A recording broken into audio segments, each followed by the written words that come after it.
ছোটবেলার স্মৃতিগুলো সত্যিই খুব মধুময়। তার উপর আমাদের ছোটবেলায় শীত পড়লে যেটা সবাই করতাম সেটা হলো চড়ুই ভাতি। কি মনে পড়ে গেল তো সবার সেই পুরনো দিনের কথা।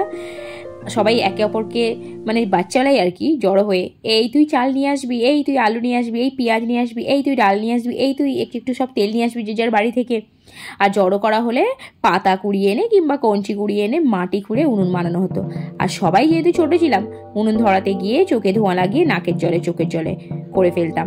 পেঁয়াজ কাটতে গেলে তো সে তো আর চোখই খুলতে পারতাম না। সত্যি কি মধুর দিন ছিল। জানি ছোটবেলায় ফিরে যেতে পারবো না, কিন্তু ছোটবেলার মতো একটা দিন তো কাটাতেই পারি। আসসালামু আলাইকুম everyone, welcome back to a new blog. আসলে হঠাৎ করে সন্ধ্যাবেলায় বসেছিলাম, আর বসে থেকে থেকে না আমাদের একটু ঝাল ঝাল কিছু খেতে ইচ্ছা করছিল। তো কি করব সো আমি আর আমার ভাই, যেটা এবং আমাদের বাড়ির ছোটো ছোটো পুচকে সদস্যগুলো সবাই প্ল্যানিং করে ফেললাম, চলো আজকে একটু চড়ুই ভাতি করি। কিন্তু এত সন্ধ্যাবেলায় হঠাৎ প্ল্যানিং, সেখানে তার মাটি কুড়ে উনুনে রান্না করতে পারবো না। তো প্ল্যানিং তো কিছু করতেই হলো। সবাইকে বললাম যে যার বাড়ি থেকে একটু চাল ডাল, মানে ছোটোবেলার জীবনটাকে এক ঝলকে একটু উপভোগ করবো আর কি। তো যাই হোক, সেই মতোই আর কি, কথার মতোই শুরু হয়ে গেল কাজ। আর সবাইয়ের বাড়ি থেকে জোগাড় করা হলো চাল ডাল, লঙ্কা, পেঁয়াজ, টমেটো, রসুন। এই দেখো মানে পুচকেরাও হাত লাগিয়ে দিয়েছে, মানে করতেই হবে। আর আমি যেহেতু তো রান্নায় এক্সপার্ট, কি আর বলবো, যাই হোক তবুও চেষ্টা করেছি, শুরু করে দিয়েছি। কি আর করবো, আমি যেটুকু পারি, যেটা সুন্দর করে পারি, সবার পছন্দও হয়, কিন্তু সেটা হচ্ছে খিচুড়ি। তাই নসিজভাবে রান্নাঘরে চলে গেলাম চুপ করে, কারণ একধারে কেউ বুঝতেই পারবে না যে এতটা ডিস্টার্ব করবো আমরা। তো যাই হোক, আমি জোগাড় করে ফেললাম। আর আমরা যেহেতু স্পাইসি খিচুড়ি খাবো, তো আগে থাকতে আমি একটু বেশি মশলা দিয়েছি, কারণ ঝাল ঝাল খিচুড়ি খেতে খুবই ভালো লাগে। তোমার ঠিক আছে। আর এই যে খিচুড়ি জোগাড় করতে গিয়ে আর পেঁয়াজ কাটতে গিয়ে তো আমার নাকের জলে চোখের জলে, যেটা তোমরা সবাই দেখতে পাচ্ছ। আর এত রাত্রে আর ওই মাটির হাঁড়ি বা মাটির উনুন তো করা সম্ভব নয়, তাই গ্যাসেতেই করতে হবে রান্না।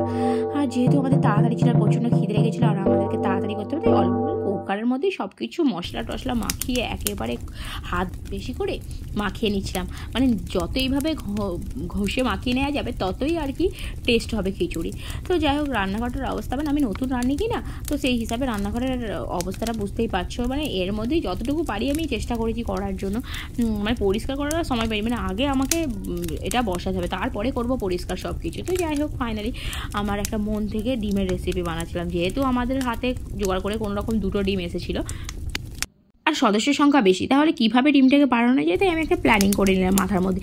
একটু আলুটাকেও পেঁয়াজের মতো বেটে নেওয়া যাক। তো আমি আলুটাকে কিছুটা পেঁয়াজের মতো বেটে নিয়েছিলাম। বেটে নিয়ে যাই হোক এইভাবে মশলাগুলো দিয়ে কষিয়ে নিয়ে আলুটাকেও একটু কষিয়ে নিয়েছিলাম। তারপরে মশলা দিয়েছিলাম, গুঁড়ো মশলাও যেগুলো দেওয়া দিয়েছি, আর দিয়ে দেখলাম বেশ অনেকটা কায় একটা মশলার ব্যাপার হয়ে গেল। তারপরে আমি ওর মধ্যে ছেড়ে দিলাম ডিমগুলো। তো এই যে এই একজন আছে যিনি ভিডিও করতেই ব্যস্ত, আমাকে তো হেল্প একটু একটু করে দিয়েছে, ধোয়াধুয়ি করে দিয়েছে, কিন্তু রান্নাটা আমাকেই করতে হলো। আমি ভেবেছিলাম রান্নাটা ও করে খাওয়াবে, না, রান্নাটা সেই আমাকেই করতে হলো। অবস্থাটা দেখে কিছু মনে করবে না, কারণ আমি নতুন রাঁধুনি কি না, যতটুকু পেরেছি আর কি অগোছালোভাবে করে ফেলেছি আর কি। তো যাই হোক, ফাইনালি আমি করে ফেলেছি। এই যে একজন যখন হয়ে গেছে, দেখলো যে খিচুড়ি সিটিতেও 3-4টে হয়ে গেছে, তো তাই হোক ও নেড়ে নিচ্ছিল। আর কালারটা জাস্ট দেখো, আমি নিজে করেছি বলে বললাম জাস্ট অসাধারণ। এই হচ্ছে সেই ডিমের ভুজিয়াটা যেটা আমি বানালাম। আর খিচুড়ির কালারটা দেখো জাস্ট। আমি যখন এখন ভয়েসটা দিচ্ছি তখনই আমার জিভে আবার জল চলে আসছে। আর সত্যি বলতে আমি নিজের রাঁধুনি বলে নয়, আসলে সবাই খেয়ে নাম করছিল, যথেষ্ট টেস্টি হয়েছে। কালারটা জাস্ট দেখো। আর ডিমের ভুজিয়াটা তো আরও টেস্টি হয়েছে। সবাই বলছিল যে এবার থেকে কিন্তু তুই খিচুড়ি রান্না করিস। কিন্তু সত্যি বলতে এই একটা আইটেম আমি খুব ভালো করেই করতে পারি। যাই হোক, সবাইকে খেতে দিয়ে আমরাও খাওয়াচ্ছিলাম। আর যাই হোক, তোমরা ছোটবেলায় কে কে চড়ুই ভাতি করতে অবশ্যই কমেন্ট বক্সে জানিও। ভিডিও ভালো লাগছে লাইক কমেন্ট শেয়ার করে দিও। টাটা।